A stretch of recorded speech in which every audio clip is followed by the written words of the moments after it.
Well, ladies and gentlemen, it appears as though we are back. Corey Hughes' Bloody History. What is today? 29th? December? Something like that. We're going to be continuing right from where we left off yesterday. We're talking about Kerry Thornley. We're talking about Kerry Thornley's deposition, or not deposition, his grand jury testimony from the Clay Shaw trial.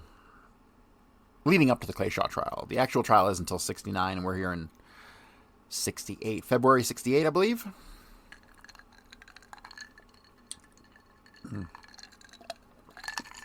All right. So, when we left off, he was talking about when he was working on the Idle Warriors and where he was living. He was living at a place just above the Napoleon House. And so, it continues here.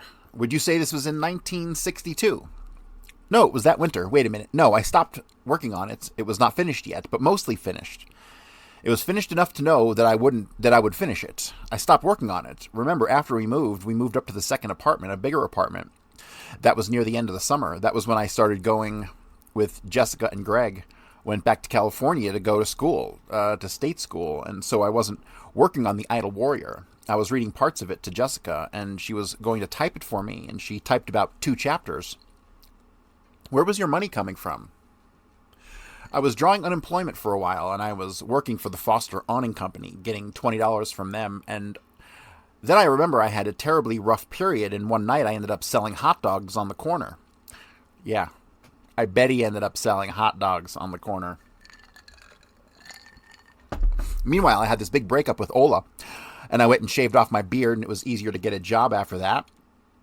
And then I ended up selling hot dogs on Lewis and Bourbon one night. And then I got this job from American Photocopy and Equipment Company in Kenner as a telephone solicitor calling businesses.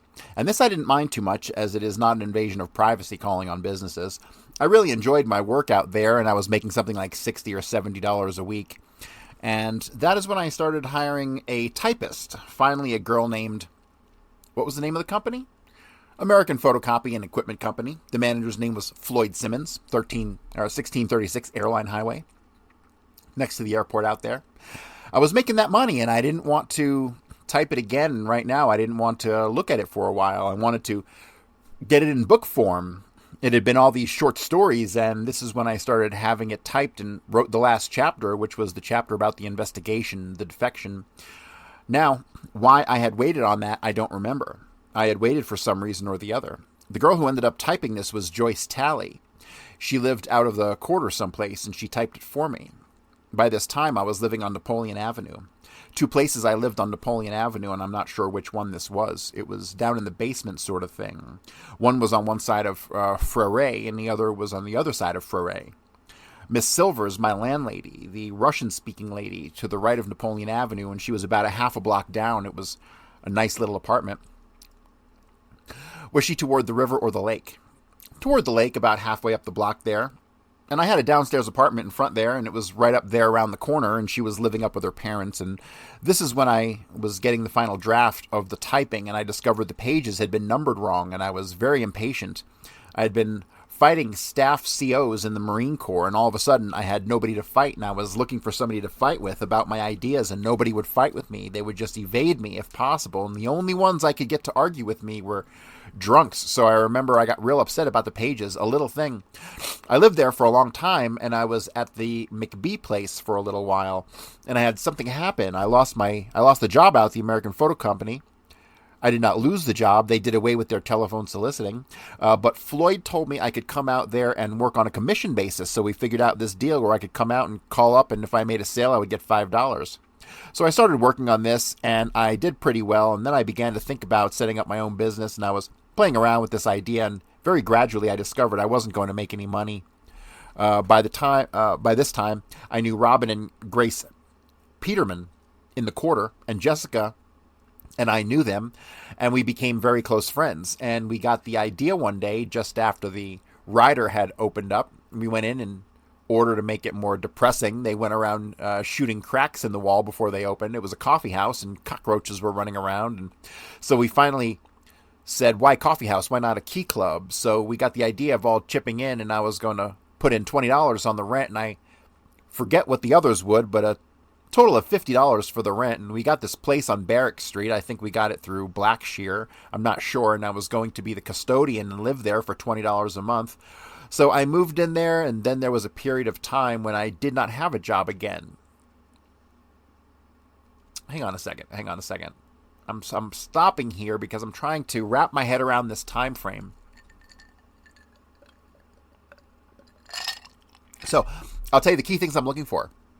The key thing I'm looking for is some contradictory statements as to where Kerry Thornley was living in August and September of 1963.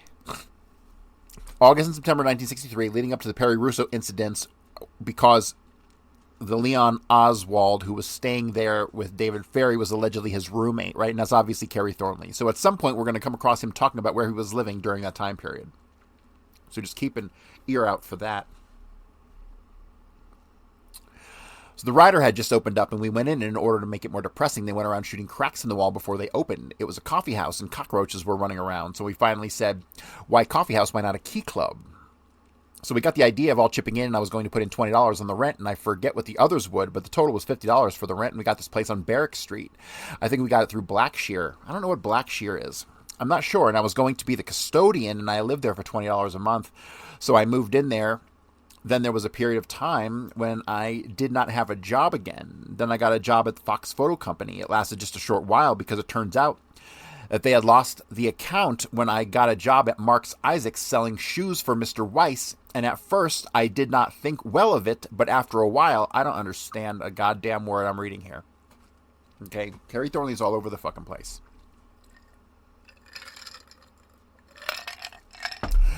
All right, so it says, I am not sure, and I was going to be the custodian and live there for $20 a month.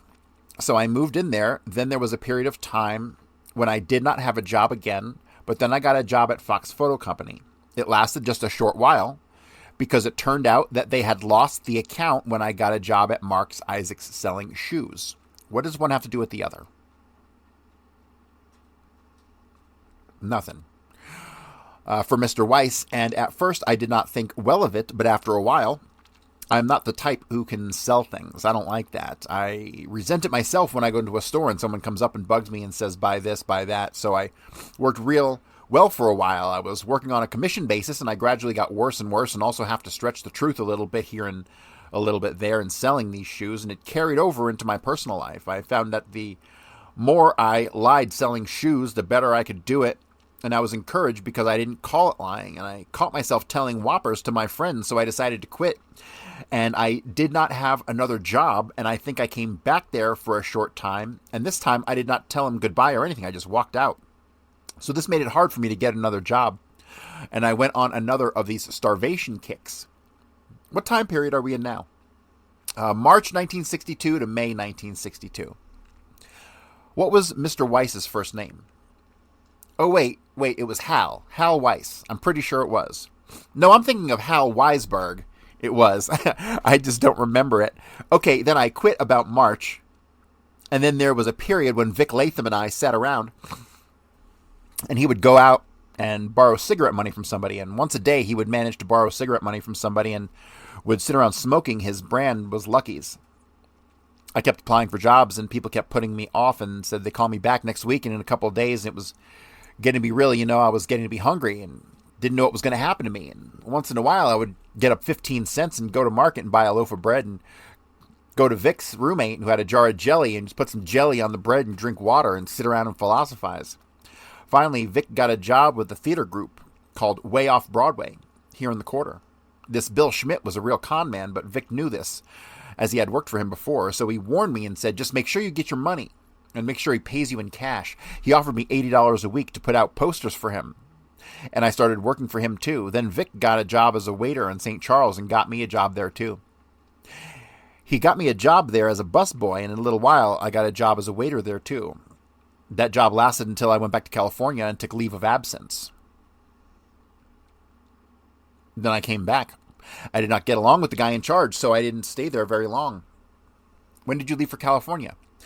I left New Orleans and did not get off the bus all the way out. I went Continental Trailways as I was going along the Mexican-California border from Yuma, Arizona to San Diego. I saw fireworks. I knew it was the 5th of May. I figured their Independence Day, whatever it was. The 5th of May, 1963? Yes. I read in that thing you gave me yesterday that you wrote for Ramparts magazine. You went to California by way of Dallas, Texas, right? Yes. Did you stop off in Dallas at the time? No. Did the bus pass through Dallas? Yes. This is the thing. I was thinking as I was going through Dallas, my folks sent me the money. And I was only thinking if I had the money to buy food for a couple of days, I would stop and see Oswald. Because I did not want to stop in Dallas sometime and see Oswald because I wanted to find out how he got to Russia, and so I could write that part for my book to check out of my theory, how he'd become a communist and all. So if he was disillusioned with the Russian Union, and I wanted to check all this stuff and find out what it was like over there, but I never did because I never did when I was on the bus, and before I left New Orleans, I knew I was not going to. How long did you ride the bus last from New Orleans to San Diego? You said. I don't know. Yes, and then up from San Diego, up through Los Angeles, and finally ended in Whittier. I don't know how long it lasted because I get on a bus and I read and I look out the window and sleep. But we're talking about a period of 3 to 4 days. Oh, yes. I can find out for you how long it lasted. Back in Tampa, Al Thompson, who was teaching me how to write at the time. He is a creative writer.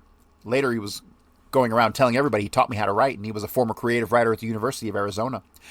And he wanted me to write character sketches, so I kept this journal as I went along, and I could tell you what hour I arrived in Dallas. I could tell you all of the points, the different points, and when I arrived at Yuma. And when I was coming from New Orleans, I left early in the morning. No, I believe it was late at night. Anyway, it was dark when I left, and I was sitting in the Exodus with Loy, and we walked up to Bourbon Street. Lloyd? No, Loy Camp. Vic and Loy were probably my two closest friends, particularly at that time. Still, most people couldn't see through all this ideological stuff, and I was having to push off and fight about. But Loy and Vic were two people who could see wherein and could handle it. They did not get converted by it or offend me by not. So I got down Bourbon Street and was stopped by the police that night. They had me open my little case I was carrying, all the clothes I would need. I like to travel light as I can carry, as light as I can, and I was really proud that I had gotten everything I needed in this little artist satchel. And they stopped me and had me open the satchel, and they looked at it, and they were nice about it, and they wanted to know where I was going. We were by the front of the place, opposite the Opera House Palace, right about there. Any rate, we are talking about the period May 1 or sometime around there. Well, not May 1st. It would have been later than that. I think it's a 3-day trip. Okay, May 2nd then. You said you were conscious that as you were going through Dallas, if possible, you would like to have had the opportunity to talk with Oswald. Yes, I had been saying this ever since Oswald came back to the States when I got out to California. I think I will stop and talk to him. Did you make an attempt to contact him? No, I don't think I got off the bus. I don't think the bus made a rest stop at Dallas. Later, after the assassination, I did get off the bus. Hang on a second. Later, after the assassination, I did get off the bus and went and looked at the depository because at that time I was thinking what kind of shot it was from the book depository to the freeway. Do you remember the address you were living at the time? Yes, I was living up here in a $20 a month apartment because I paid my rent up in advance, the corner of Royal and Dumaine. Above the little general store? Yes, what is now the little general store. It's a little apartment with one light bulb in it. Who did you live there with? I lived there alone. It was about 10 square feet. There was a bed in there, and this is when I started doing all my writing in the Bourbon House. I could not work in that place. I had a ladder, and I had a bed, and that was about it. So I would go down to the Bourbon House, and I would sit there, usually over in the corner at a table, and would sit there and write, and I used that as an excuse not to write for a while and would sit and talk. Were you aware that Oswald was in New Orleans approximately a week before you left? No, in fact, I was not aware of it until you say it now. You had no opportunity to contact Oswald, or did he not contact you when he arrived in New Orleans on April the 24th? No, I have said before, and I say again, I never saw Oswald to my knowledge after that. After I left Atsugi, Not Atsugi. No, El Toro. Never after that. Okay, so here we go. This is probably just a fucking mistake, but Kerry Thornley flubs up and says he never saw Oswald again after he left Atsugi. But he didn't know him at Atsugi. He knew him at El Toro. So he gets called out on it right here, and I'm just going to fluff this off as a honest mistake. If you can never associate the word honest with Kerry Thornley. How long did you stay in California before you returned to New Orleans? Okay, now I was sitting on a bus coming up from Mexico City. And I had come back by way of Mexico City and had stopped off for approximately a week. I had $100 extra with me because I had loaned $75, I think it was, to Vic Latham. And he would be paying me that back. And I had made a lot of money in California waiting tables, more than I had made in New Orleans. There was a lot more business, bigger restaurants, and so I used the extra money, as I knew I would have money there waiting for me here. And I used the extra money to go to Mexico City, as I'd always wanted to go there ever since I began to study Spanish, and I expected Mexico City to be like Manila, but it wasn't. I was disappointed. But as I was coming up on the bus, I was sitting on the bus, and I wrote this thing in my notebook, and it was dated September 2nd. So I was on the bus coming from Mexico City to Montemoros on September 2nd. Now I arrived in Montemoros in the afternoon, and I got a vaccination, but I still might have that card. Okay, so he's claiming he came back on the bus September 2nd. So we might have Kerry Thornley in Mexico City 3 times, a total of 3 times. This might be why the Sylvia Duran stuff is so important. He might have actually met with Sylvia Duran a bunch of times down there.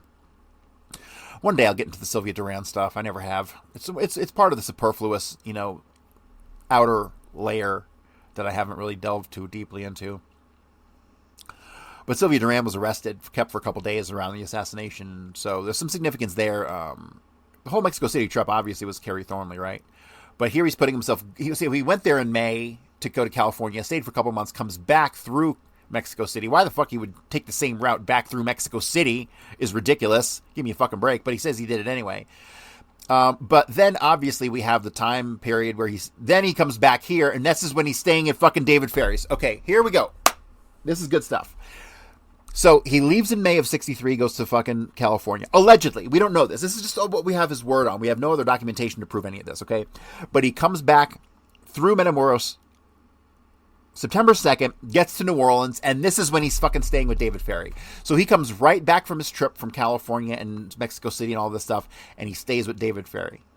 This is when he's seen by Perry Russo leading up to the fucking party, which is like September 20-something, just before the alleged trip back to Mexico City to set up Oswald, right? So he's in Mexico City 3 fucking times. 3 times. Interesting. Very interesting. But where does he stay? Where does he stay? Okay, so anyway, we should be coming up on that if he asks him that at all. So hopefully he's going to ask him this, right? Anyway, until you took the time to go to Mexico City, you worked in California as a waiter approximately May until August. Yes. You want to know the places I worked? Yes. Okay, first I worked at a place called the Lancers across the street from Disneyland. I worked there as a busboy. They didn't have waiters. They had waitresses and busboys. And then I worked in a place called Whittier called XX Mitchell's. And a real weird thing that happened there, and then he gets cut off by the juror because they didn't want to hear us fucking rambling. How far is Anaheim from Whittier? Not very far, maybe 20 miles, maybe less. Toward Los Angeles or down? More towards Orange County. Well, when I am in Anaheim, I got a room in this hotel, and it was the biggest hotel in Anaheim, where the buses stop, where the bus station was, but I don't remember the name, but it was a big white building, an old building right in the center of town, and there was, a bus station of some kind downstairs. I stayed there for, I don't know how long. How much were you paying there? For rent? I don't remember. Usually, I don't remember rent unless it's very high or very low. I stayed at this hotel for a while, and I don't even remember for how long. I worked there, but I eventually decided for some reason that I got a job in Whittier as a waiter, and I worked there at XX Mitchell's. Then all of a sudden I got fired, and it was a weird thing. He's talking about being in California. A weird thing because they wouldn't say why, and I never had this happen before. And I had been flighty and jumped from job to job, but always I knew what the reason was. But this guy told his guy next in command that I would not work out. And I think only 2 waiters were there. The rest of them were waitresses. I got fired there, and I went up to this place called the Trappers and got a job in La Hala, which is right next to him, and I worked there a while, and the same thing happened. No reason again? Well, he told the guy who come and said, Mr. Bullard told me you're getting fired because you're too slow, but there are waiters around here who are much slower than you are, and I don't understand it. Well, I didn't understand it either, but I don't know. But I think this might be relevant now because I got fired here was why I decided to go back to Mexico, back to New Orleans through Mexico at that time.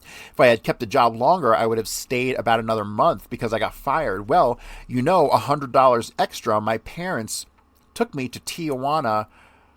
We went down to San Diego. We went and visited some people, and then I went to the border, and they gave me a tourist card, and I got on a bus and went to Mexico City. After the trapper's job, yes, I got fired within a week. Loser. How long were you in Mexico City? About a week. The thing about Mexico City, I got a place called the Marlin Hotel down there. And I didn't go to Chultepec or Chachalmilcho. I didn't go to any of these tourist attractions. I just walked around in the streets. That's the way you find out about a city. I just walked around and went around the Pan Am Industrial. It was westernized. The Pan Am building, Mexico City, and was just not what I had expected. It was industrial. It was westernized. Too much like sub-United States. Not a bit like Manila. It had a little bit of color to it, but it wasn't real rich, not fabulous. So I remember it really hit home with me when I went to an American movie down there. And I rarely go to movies anyway. They are boring. When I got on the bus and I came up to Houston, well, I came by way of Houston back to New Orleans. You remember the date you left Mexico City? September 2nd, I was on that bus. That is the only day I know for sure because that is the only day I remember, yes, coming back September 2nd. Did you meet any people in Mexico that you can remember? I did not meet anybody who spoke English. Except on the bus on the way back, a heavy-set guy sitting across the aisle from me. He smoked cigarettes like mad. And he said something to me in Spanish, and everybody kept thinking I was a Mexican because I was dressed in Levi's and had a little bit of a beard, and my hair didn't make that much difference, and I had kind of a suntan, and I have very good Spanish pronunciation. I know a lot of words. My grammar is terrible, but I can communicate, although I must sound very strange. And so I was, Kerry Thornley acknowledging his fluency in Spanish. Remember, he gets the phone call from Candy Bar at the boarding house. But I can communicate, although I must sound very strange. And so I was sitting there, and somebody would say a few short words to me in Spanish. And he said something to me in Spanish and said, "Thank you." And I said, "You are welcome," in Spanish. And then he asked me some questions, and I said, "Slower." And he said, "Oh, you speak English." And that was the only guy who spoke English. And we talked for a while. He was a businessman. What about the people in the hotel? Did you remember anybody there?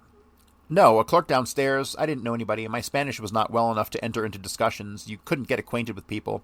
I could order things. I could survive, and that was a big thing. Well, what to do, I could go down there and do this thing. I saw some American people on the street, looked something like Peter, Paul, and Mary, and the reason I remember them, I wondered if it was. And I saw a kid from Pennsylvania and some kids who'd been down there from Guatemala, and that was just before I left.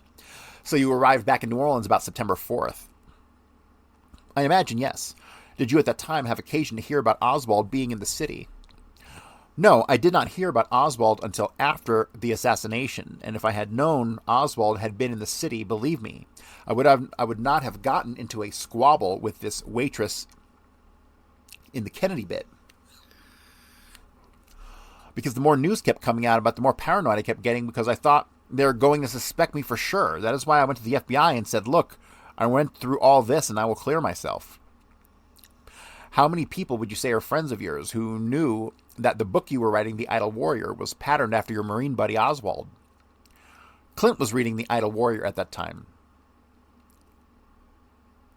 Clint Vogel? Yes.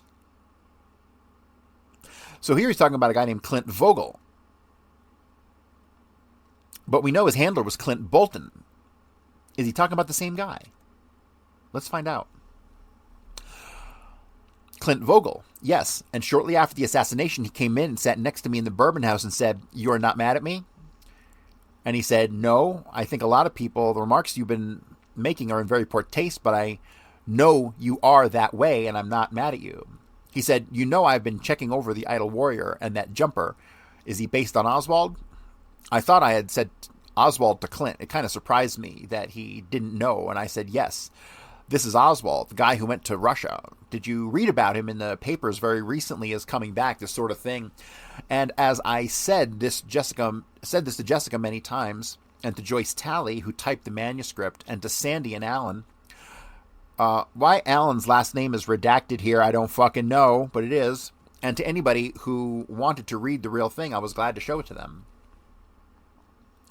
Nobody had mentioned to you about the fact that a person named Oswald had gotten a certain amount of publicity distributing leaflets and was arrested by Maison Blanche.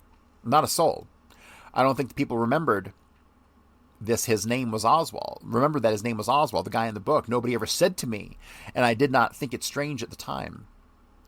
You never heard of the Fair Play for Cuba Committee, the leaflets? No, never heard of any of that stuff until after the assassination. Did you know Carlos Bernier? No, not to my knowledge, and I didn't recognize the picture, but I worked with a lot of Cuban waiters at the Sheraton Charles, and a friend of mine, Carlos Castillo, looked something like him too, and a couple of waiters could have been mistaken for him, but I did not know him, as far as I did not know the guy. So let me pause really quickly here. So let's talk for a split second about the August 9th incident in front of the Trade Mart where Oswald gets in a scuffle with Carlos Bernier, and then they end up getting arrested, right? So allegedly why that happened was because Oswald had supposedly gone and spoken to Carlos Bernier in the days before that, told him he was an ex-Marine and he was going to help him fight Castro, and he could offer his services to train anti-Castro Cubans, right? But then Carlos Bernier sees Oswald out on the street corner handing out pro-communist literature, the Fair Play for Cuba Committee flyers, right? Even the cops who made the arrest that day were convinced that that was a staged event, something to draw attention to them.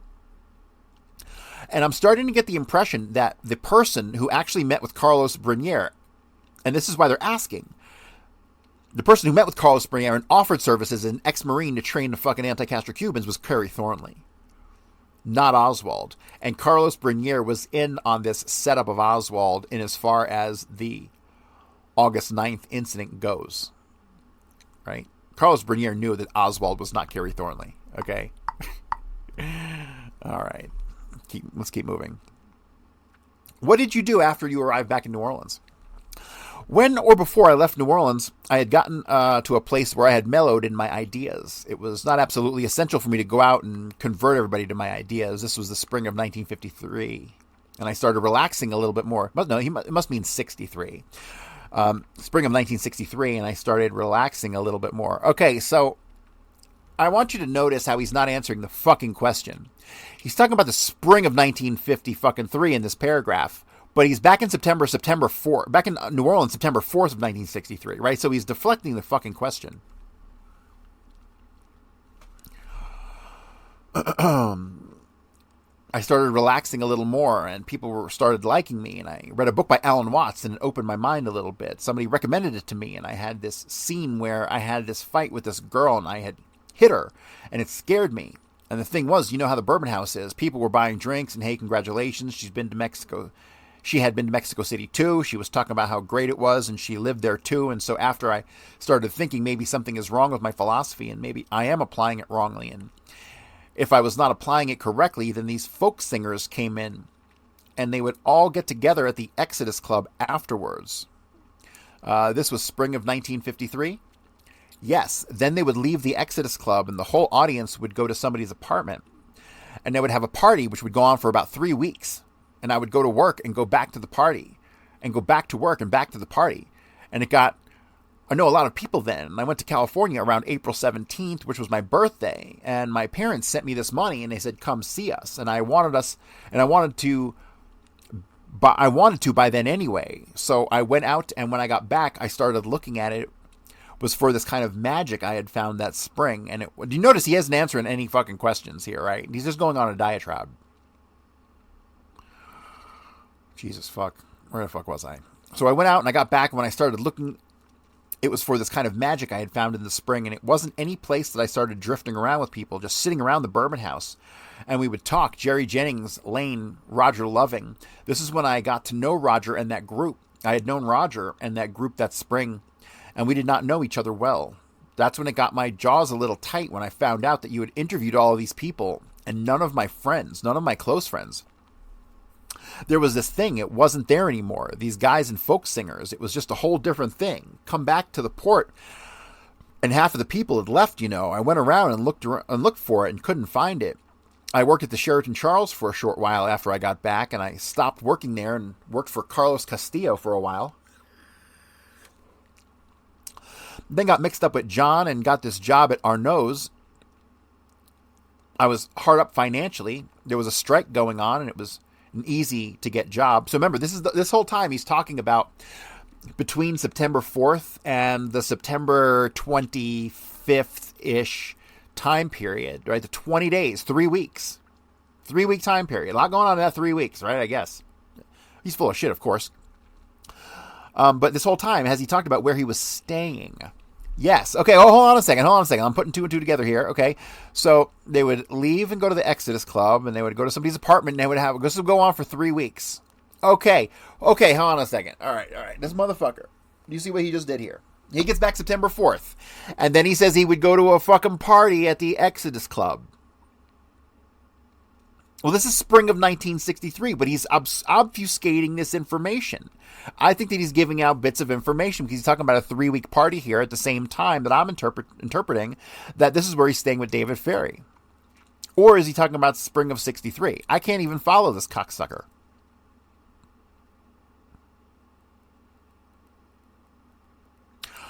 All right, let me just pick it up here and see where we're going. There was this thing. It wasn't there anymore. These guys in folk singer. It was just a whole different thing, Come back to the port and half the people left, I went around and looked for it and couldn't find it. I worked for the Sheraton Charles. When the fuck did he work at the Sheraton Charles? And he got the job at Arnaud's. Arnaud's is where he was working at the time of the assassination. So he has to have been, and he wasn't there from August all the way on, from April all the way on. He had to have been talking about that September time period when he was staying at David Ferry's. Here we go. You remember the first place you lived after returning from Mexico City? Right back to my same apartment, my $20 a month apartment at Domain and Royal. That's the lie. That's the lie. And that's what I was looking for this whole time. He's claiming that when he came back from Mexico City, he was staying at the Domain, a place on Domain and Royal, $20 a month apartment. But that's not true, because this is the 3-week period that he was staying at David Ferry's. How long did you stay there? I stayed there until I started going with Jeannie, whenever that was. Then we moved across the hall to a bigger apartment for $40 a month. A bigger apartment, but in the same building and the same landlord. A big, beautiful apartment. Were you working? No, well, I was working for Carlos, but I was not working steadily. Carlos would come in and replace other waiters. Jeannie worked for Carlos a little bit too. When I got back to the quarter and relaxed and got very what the hell attitude, and this is when I started going with Jeannie. Were you working at the studio in September? Yes. In other words, as soon as you came back to New Orleans, you took the apartment on Royal and went to work at the Sheraton Charles. Yes. And Shirley Lucas was in charge of the Sheraton Charles, and Shirley and I just didn't get along. He was always coming up and nagging me about details, and I can't take that kind of stuff. I have a nervous system that won't stand for it, excitable. I just wanted to say to him, get off my back, let me do it, and I will get it done my way. Don't show me how to do it because I'm in a hurry, I don't have time to stop and take a lesson now. And we got on each other's nerves. We didn't necessarily dislike each other. We were just that way. We just did that to each other. So I said this isn't going to work. And one day I just didn't show up for work. When did you leave Royal and Domain? Whenever the first rain was after we moved into that apartment. I found out that the roof leaked all over the place, and I called my parents. I was not working, and they sent us $100, and I said, Jeannie, okay, now you keep the apartment cleaned up. I thought she really liked it when we got there, and then she was always making excuses for not keeping the place cleaned up, she said. There was not enough furniture, that kind of thing. And I didn't think that was a very good excuse, and so I said, Jeannie, you do this. You go out and get an apartment and get a furnished apartment that you'd like, and she went out and got a place from Spencer. Okay, so he moves into this place, and they moved out after the first rain, so he wasn't there very long.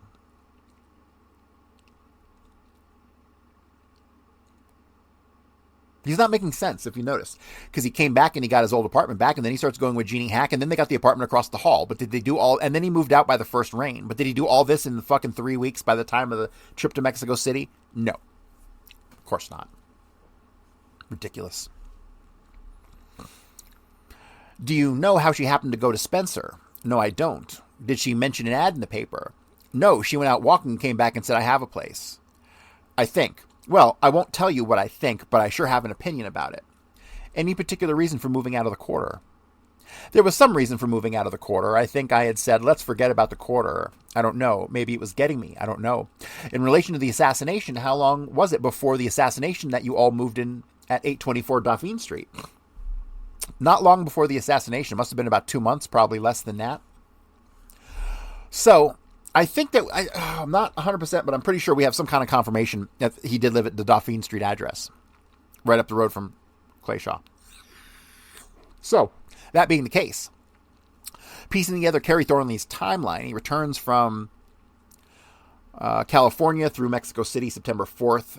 We know he stays with David Ferry, but as he tells a story about staying at this other place at Dumont. And then, let me see, 2 months before the assassination, that would be 2 months before the assassination would be the end of September. Okay, so he's bullshitting. He didn't live in 2 different apartments in the same building and then move out by the time of the first rain, 3 weeks after fucking moving in. I mean, give me a break. This guy is just bullshitting. So he moved into the 824 Dauphine Street address, right up the road from Clay Shaw, right before, let me see, that's right around the time of this trip to Mexico City.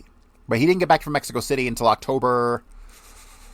What was he doing in October? He was fucking kicking it with Marina all through Texas, and they get back around, October 4th? And does Kerry Thornley return to New Orleans October? Not to live. He can't, because he's again seen in November, early November, with Marina again at the Furniture Mart, right? So he's not staying anywhere. He's bouncing around. This motherfucker doesn't have a place to stay. That's the truth of the matter. This whole time from September through November. Well, hang on a second. And you got him at the boarding houses in Dallas, right? Okay, I'm going to have to make a map of this. I'm going to have to map this out on paper. Where he was living and bouncing around. I think I'm really closing in on this. This is good shit. Not long before the assassination, must have been about 2 months, probably less than that. At this time, you were trying to get your manuscript published. I had given up on it. Clint, the first day I met him, said, I can tell by the tone of your voice, this is your baby. Go home and write. It was something I was very enthused about, these idol warriors. Not only for the American image thing, these idol warriors, sending out guys and training them to be killers, and then after 14 months giving them lectures about goodwill ambassadors, and after duty in the Far East you were an alcoholic or political extremist or something that was alienated because you were completely cynical and the whole thing, and you answered to it. Did you have any discussion groups at Dauphine, 724 Dauphine? Not a whole lot of friends would come over. Maybe Roger dropped off once or twice. Maybe something like this. Not a lot of people. I don't think we had any discussion groups. Did you ever have occasion to meet Clay Shaw? That's the thing I told you about yesterday. Does the grand jury know about this? No? Want me to explain it? Well, yesterday Scambria asked me if I had met Clay Shaw and told me that this landlord, Spencer, had been good friends of Shaw's. Okay, so Jeannie Hack moves out of fucking living with Kerry Thornley, according to Thornley, and goes and get a place from Spencer. But Spencer's a good friend of Clay Shaw. So he says Spencer had been a good friend of Shaw's, but I could not place him. And I have been thinking all along, every rumor that said Clay Shaw was a homosexual. And I have been thinking of Clay Shaw as a little slight guy. And I don't think I've ever met him. And most said if you ever met him, you would remember him as he's a great big tan guy, silver hair, very impressive. You couldn't meet him and forget it. So I walked out of the office, and on the way back to the French Quarter, and I was thinking of something Jeannie said about somebody. And Jeannie said about somebody that he certainly was a good-looking man. And I thought, could she have been saying Clay Shaw was a good-looking man? And the more I think of him, the more I have an image of this big tan guy with silver hair and being introduced to him, and I think I talked to him twice. Spencer introduced me to him. I think they were remodeling the house, and somebody had a boat, and there was something about a hi-fi set, and the more I think about it, the more sure I am. I don't know whether it's the power of suggestion. Still, it's so hard because I don't have a vivid memory, but I picture a big guy with Shaw's face, and my whole feeling about this is that he was a very nice guy and an exceptionally nice guy. I thought, what a nice guy he is, and I think I met him again walking through one day, and we shook hands, and he was standing there with Spencer. He was carrying something. He was doing something with Spencer, but I don't think the appearance thing impressed me because I just don't look for appearances. If they say something that makes me think about something or something that I am interested in, then I notice them. Otherwise, how are you? It's nice to meet you. In other words, the meetings were only a passing triviality, a passing situation, nothing like sitting down for a conversation. So let me pause right here. So what do we have? We have Kerry Thornley, who is now acknowledging in his deposition for the or his grand jury testimony for the Clay Shaw trial that he met Clay Shaw. Interesting.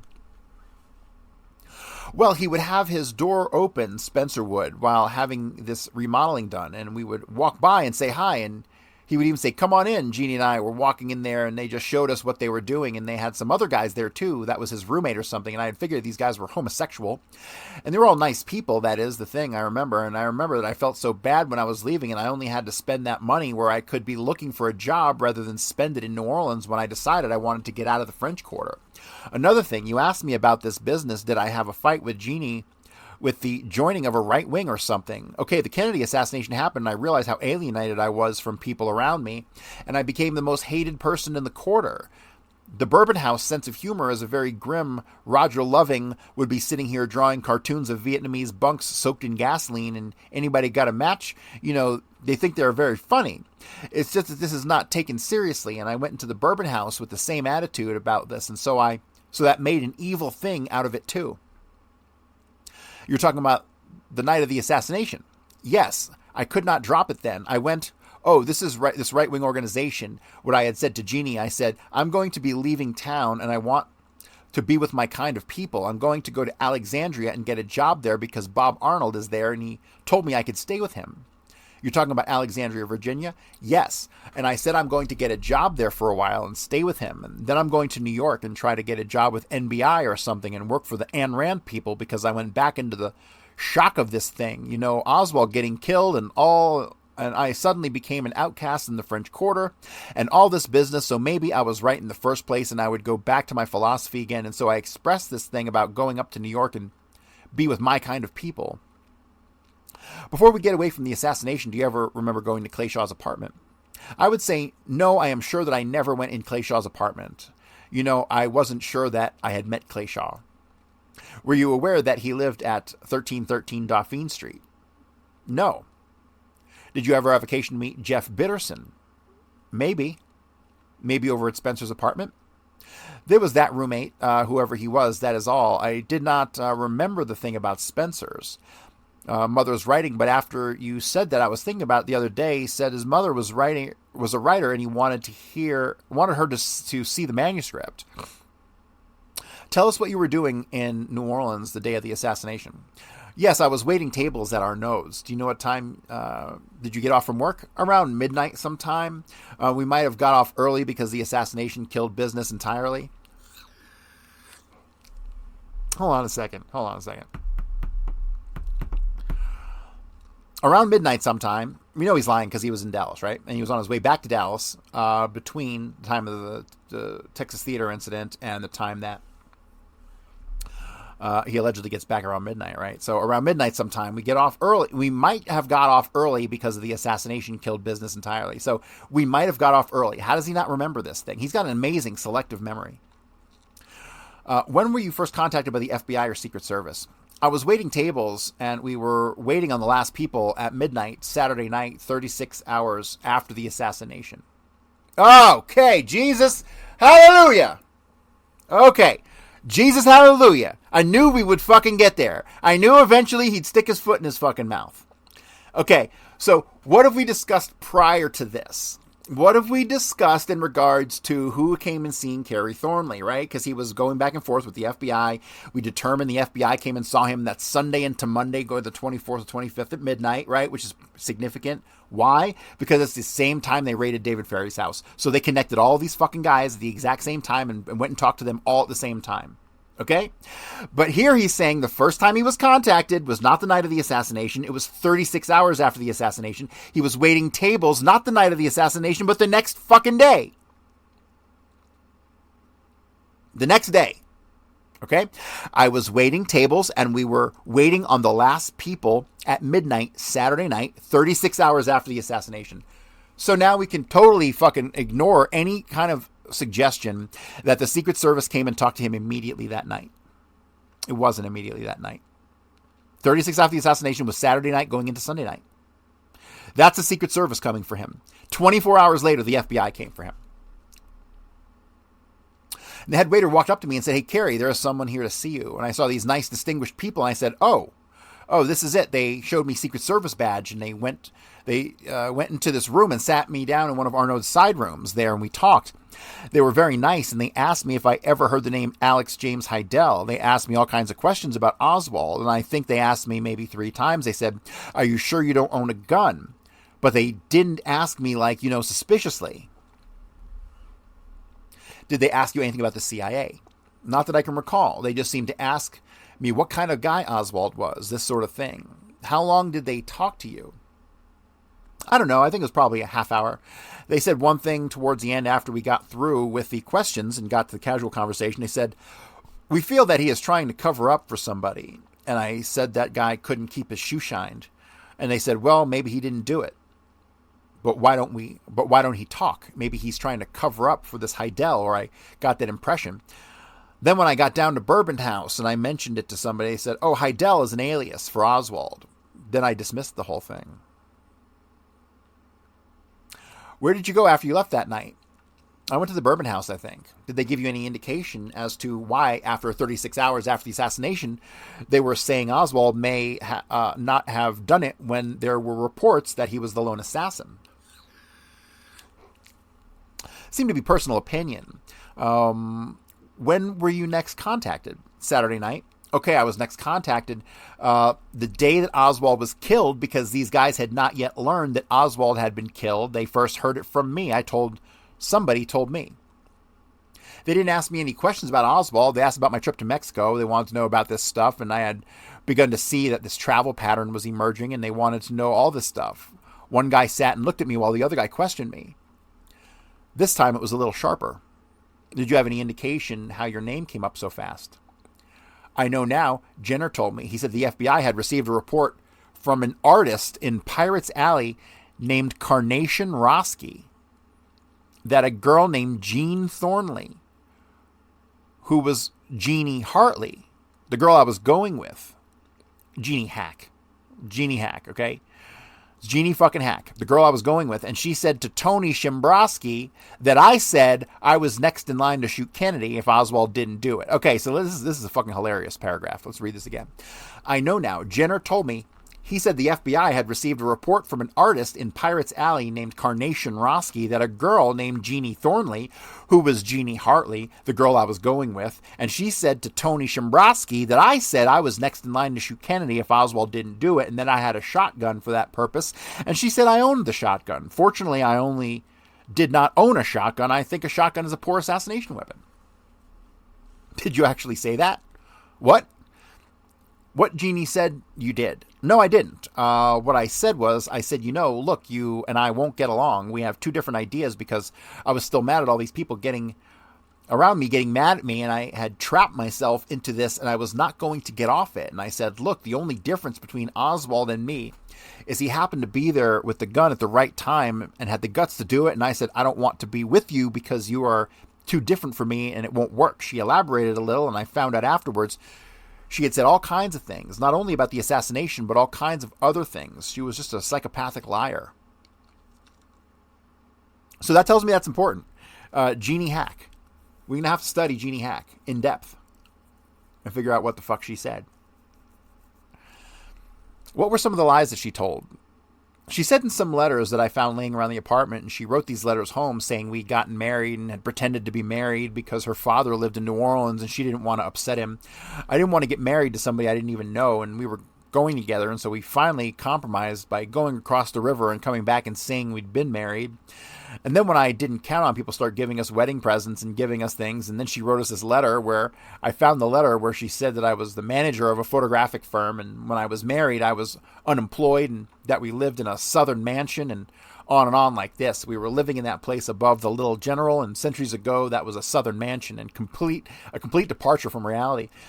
And one of the things I really liked her when I said I did, you read a book, she said, yes, it was fantastic. The most well-read woman in the world. She had read everything I had read, even some of the things I hadn't read. And yet that was her stock reply when I asked her if she'd read something. She said, yes. What was some of the lies she said concerning you and President Kennedy? That was the only one I knew of. I found out about that from Jenna. She was very liberal about telling me anything I wanted to know. There was the time he brought down my FBI file and took this half sheet out of it, and he read it to me. And then an assistant came in, and he went out of the room, and she came back and said I was going to the Supreme Court parking lot to pick up Mrs. Jenner, and I'll be back in about 15 or 30 minutes. And I said, okay, and I'm going to sit here at this table correcting my transcript, and I look over, and there's my FBI file sitting there, and half a page on top of it, and I reach over and pick up the half a page, and I read it, and it says the same thing. He said that Tony Shimbrowski says he does not know Thornley very well, but he caused trouble around the Bourbon House. I said, yeah, I'll cause him a lot of trouble around the Bourbon House. And I went back to correcting my transcript. Did they have anything in the file about the right-wing organization? I did not go through the file. I just picked up the half sheet and looked at it. I thought about it. I thought I should reach over and look at it. And some guy told me later that was an old FBI trick. I was sitting right next to a window, and there was a house next door, and somebody could have been sitting there looking in. You started to say something about the right-wing thing we talked about yesterday. That's when I said that. I had wanted to go to New York. I had a penchant for being around people. It took me the longest time to find out I was not going to find my kind of people. Instead of just accepting people as they are, I wanted everybody agreeing with me totally on everything. And when I stopped hitting them over the head, I got in all of this trouble. And so I thought, well, I'd better go back to that thing. And then I thought, well, I'd just go to New York and go be with my kind of people. How many days was it after the assassination that you went to the Washington area? I think I left on December 13th. That's false. Where did you go? I went directly to Alexandria and called Mac. He was in school teaching that day. Who was Mac? Bob McDonald. He's the friend who invited me there, and I had just a standing invitation there and just received a letter from him about the time all this broke. Where did you know him from? I met him at Victory Boulevard School in California in the 3rd grade. We had known each other since then. He was a bright kid, and I was a misfit. I was not bright. I did not get bright until I got older and got interested in things. When did he invite you to come to Alexandria? I had gotten the letter not too long. Maybe it was just after the assassination, saying maybe, oh, that Oswald thing, maybe that occasioned the letter. We had kind of a deal. He had been out to California that summer and stopped by to visit us. He might have stayed overnight with us once, but his grandmother was out there. But whenever I came to Alexandria, I was welcome to stay at his house. I had stayed there when I went to this technique of instruction contest in 1959 when I was on TAV for the states in Washington. I stayed in Washington when he stayed with me. And he stayed with me. Where does he live? He now lives in, I have his address at home. I don't know. He lives in Washington, D.C. Where did he live then? In Alexandria. Where? It was a brick home. I don't remember the name of the street. I can tell you where he was working. It was the Alexandria Technical Institute or something. He was this school this guy was starting in an empty supermarket. Now, did you come back on December 13th, or did you stay in that area? I left New Orleans on December 13th. Did you stay in the Alexandria area? Yes. You lived in Alexandria? Yes. For how long? Yes, I left Alexandria and I ended up in Shirlington, which is right between Arlington and Shirley Duke, the Shirlington house. That's where I got my job as a doorman, and I lived there and got an apartment in the building and lived there. You also lived in Arlington, Virginia? Well, no, it was Shirlington. Shirlington is right next to Arlington. The post office is Arlington, and the town is called Shirlington. It's right above a little parking supermarket area, a few houses, and that's it. When did you get the job? Not too long after I got there. I first tried to get a job as a waiter. Then I read an ad and went and applied for it, and they liked me and I liked them, and I did well at the job. What was the name of the apartment house? Shirlington. How long did you work there? The whole time I was there, and I'll figure out exactly when I left, roughly how long. About a year, not quite a year. It was late summer of 1964, and I had won the scholarship to the Freedom School and decided to go there by way of New Orleans. Come on, fucking Freedom School? He got a scholarship to the Freedoms. Kerry Thornley got a scholarship to a place called the Freedom School. Give me a fucking break. Does that scream of CIA or what? And I decided to go there by way of New Orleans when I came through. I went to the French Quarter for a week. Then I went out to the Freedom School where I finally met Robert Lefebvre, a right-winger who was so far to the right that he's a total pacifist. Where's the Freedom School? Out in Colorado. Boulder. No, Colorado Springs. It's out of town, actually. It's now called Rampart College, and Freedom School is just part of it, really an extension. Then it was called just the Freedom School. Did the college have a special orientation of any kind? Well, it has this Fabian orientation, we call it. It's within the so-called libertarian movement that I do a lot of writing for because of my background. There is Ayn Rand and her followers who have a little set of beliefs, and there is Robert Lefebvre, who is probably second biggest. Ayn Rand is first because of the book she has written, and Lefebvre's ideology differs from Ayn Rand in that Lefebvre doesn't believe in sanctioning the lesser of two evils, even by voting. He says if you vote for the lesser of two evils, you are still voting for evil. He personally believes that if someone attacks you with a pitchfork and he is holding a gun, he shouldn't shoot you. And he shouldn't even kick the pitchfork out of his hand because he is violating the property rights. How long did you work at the Shirlington Apartments? I worked there until summer of '64, and you started in December. I started in December, probably late December, early January, and I worked January, February, March, April, May, June, July, and I think it was September, the first 2 weeks of September, that I took a month leave of absence and came down and spent a week in the quarter to see old friends, then went up there for 2 weeks. When did you testify before the Warren Commission? I testified. There was one other thing we might get into on as well. I went back to Arlington while I was at the Freedom School. I was invited by this newsletter that I was writing articles for to come out there and edit the thing. So I was considering it. And when I went to the Freedom School, I went by way of Chicago. And I went and saw this publisher who had put out some things and I had admired and seemed to be a sort of maverick, the sort of maverick I was. And he was putting out some magazines and stuff containing a lot of random propaganda, and I thought it real good. And it was handled real well and everything. And I had been corresponding with his secretary, so I stopped in to see them. And she took me into his office, and he found out I knew Oswald, and he is the guy who published my book. Now, I either saw him on my way back to California or on my way back to Arlington. I don't know which. I went back to Shirlington House, and the people who had been working there, one girl who had been working there, assistant manager, was becoming manager of her own place, her own apartment building, and I was to quit and go work for her, and I was considering this offer, and I gave them my notice, and then I came out to California and started, and just as I got out to California, Paul Langmar wrote me, and I had told him what my theory was, and I said if Oswald did commit the assassination, this was what was in his mind when he did it. By then I had testified before the Warren Commission. While I was working at Shirlington House, I told him this is how I figured it had been done, like peeling layers off an onion. And that, ladies and gentlemen, we're going to wrap up for today. We're about an hour in. We're on page 62. The top of page 62, where we're going to pick up for tomorrow. As usual, if you haven't already, I'm going to nag you to go buy my book. It's available on Amazon.com, or you can buy the ebook from buymeacoffee.com/JFKbook. And you can buy my notes and all that good shit. So you can go to CoreyHughes.org and it has all that information there.